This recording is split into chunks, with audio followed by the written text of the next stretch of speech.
Vos agences Rent-A-Car mettent à votre disposition un large choix de véhicules de location, de la voiture sans permis aux véhicules de prestige, avec des solutions adaptées à toutes les situations, déménagement comme départ en vacances, toujours avec des tarifs compétitifs et adaptés à vos besoins. Agence Rent-A-Car dans vos concessions Volkswagen à Saint-Dizier et à Bar-le-Duc. Samedi, vivez la 30e édition du meeting international de natation de Saint-Dizier en direct. Puissance Télévision vous propose un dispositif spécial pour vous faire vivre la grande soirée de gala.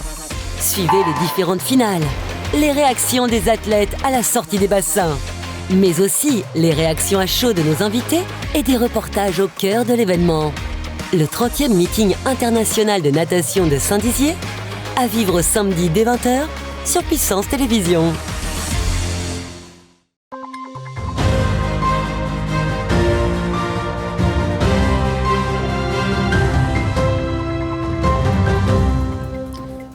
Bonsoir à tous et bienvenue dans votre 15 minutes info de ce jeudi 20 octobre 2022. Tout de suite, voici les titres de cette édition.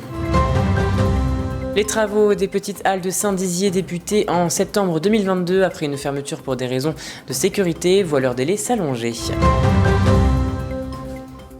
La ville de Saint-Dizier a présenté son plan de sobriété énergétique, à savoir l'extinction de l'éclairage public. Bonne ou mauvaise idée, les bragards témoignent.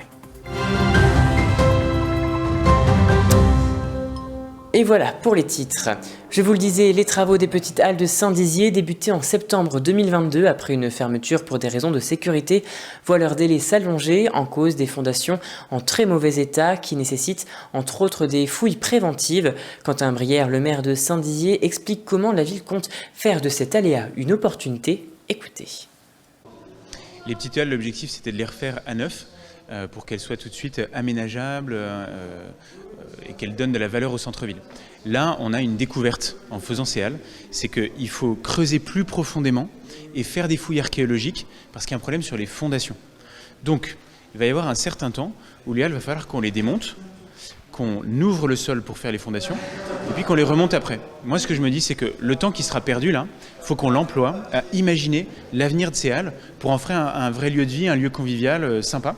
Et donc, nous lancerons un appel à projet pour qu'un porteur de projet puisse dire moi dans ces halles je suis prêt à faire ça ou ça, un tiers-lieu créatif, un bar, un commerce, un que sais-je. Voilà. Je trouve qu'une petite halle comme ça, si elle était vitrée, si l'une des deux était vitrée complètement, avec de quoi mettre de l'eau, de l'électricité et tout ce qu'il faut, bon bah ça peut être un commerce extraordinaire en plein cœur de ville ou un lieu de vie dans lequel on aime vivre et voilà, manger un morceau ou bien faire une exposition ou que sais-je. Et passons à présent à notre image du jour. Hier soir en mairie de Bar-le-Duc, François Schuiten, dessinateur de bande dessinée et scénographe belge, s'est vu remettre la médaille de la ville puisqu'il a exposé dernièrement dans le cadre du festival Renaissance à la chapelle Saint-Louis de la ville haute et a donné d'ailleurs une conférence hier soir. Et on vous l'a annoncé en début de semaine, la ville de Saint-Dizier sera plongée dans le noir dès le 1er novembre de 23h à 5h du matin. Une décision qui fait face à la crise énergétique afin de faire des économies, mais aussi sur un volet écologique. Alors est-ce une bonne ou mauvaise idée? Si certains approuvent, d'autres sont inquiets face à cette mesure. Un reportage réalisé avec Marlène Beau. Réaliser 50 à 60% d'économie d'énergie, c'est l'objectif que s'est fixé la ville et l'agglomération de Saint-Dizier-d'Air et Blaise. Pour ce faire, les élus, après avoir rencontré l'association des commerçants du centre-ville et les représentants de la grande distribution, ont décidé de couper l'éclairage public de 23h à 5h du matin, exception faite pour l'hypercentre et certaines zones à risque. L'hypercentre restera allumé jusqu'à 1h du matin de manière à ce que les usagers de la ville puissent quitter le bar, quitter le cinéma ou le théâtre dans des bonnes conditions. Donc on ne peut pas faire en sorte que la ville soit accidentogène à cause de l'absence d'éclairage.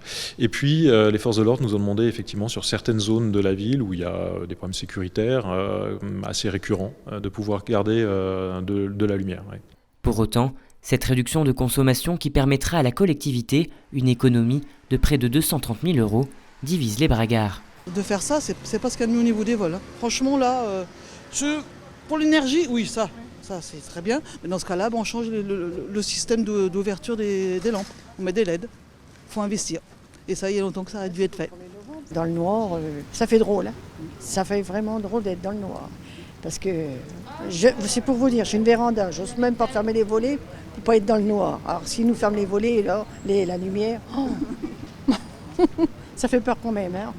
On ne peut pas demander à des gens de faire attention, de baisser le chauffage, de baisser la lumière, et puis en même temps d'éclairer la ville.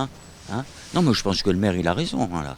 On l'a bien vu la semaine dernière, il y a un mois de ça, où là ils ont fait une campagne la nuit, où vous avez coupé l'éclairage public. On s'est tous retrouvés dans le noir, et c'est un peu compliqué au niveau des piétons, des circulations. On s'occupe uniquement de l'Europe. Je pense qu'il y a d'autres pays où on ferait pas mal de parler d'écologie. On voit la Chine, on voit tout ça, qui eux polluent beaucoup, et on fait rien pour ces pays-là. Saint-Dizier sera plongé dans le noir à partir du 1er novembre, mais pas de panique. Selon les derniers chiffres de l'Observatoire national de la délinquance et des ripostes pénales, près de 80% des vols et agressions ont lieu en plein jour. Quant à la sécurité routière, il est aujourd'hui prouvé qu'en zone éteinte, les conducteurs lèvent le pied et font davantage preuve de prudence.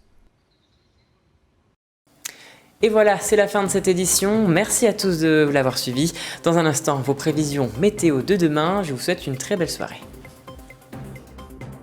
Toute l'actualité qui vous concerne, à voir et à revoir dès maintenant sur puissancetélévision.fr et sur notre application mobile.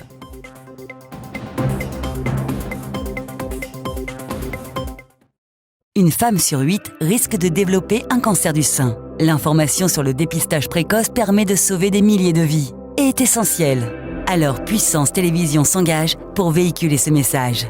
Tous ensemble, restons vigilants.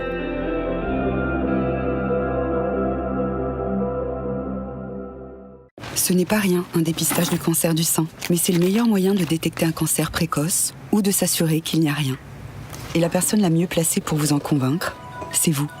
Alors à partir de 50 ans, faites-vous dépister tous les 2 ans. Oui, bonjour, je voudrais prendre un rendez-vous, s'il vous plaît. Vous en remercierez.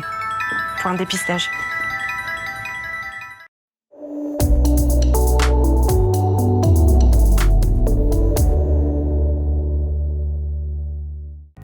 Bonsoir à toutes et à tous, le temps demain sera instable voire même pluvieux sur le sud-est avec des précipitations attendues du côté de Nice. Partout ailleurs, le soleil sera présent avec quelques averses possibles du côté de Dijon, Lyon, Metz ou Rennes. Côté température, il fera 28 degrés à Bastia, 27 degrés à Toulouse et 23 degrés à Bordeaux.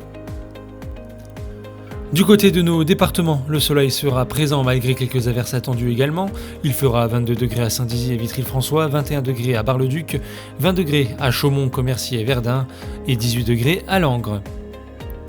Demain, vendredi 21 octobre, nous fêterons les Célines et le soleil se lèvera à 8h19. L'information continue sur puissancetélévision.fr et sur notre application mobile.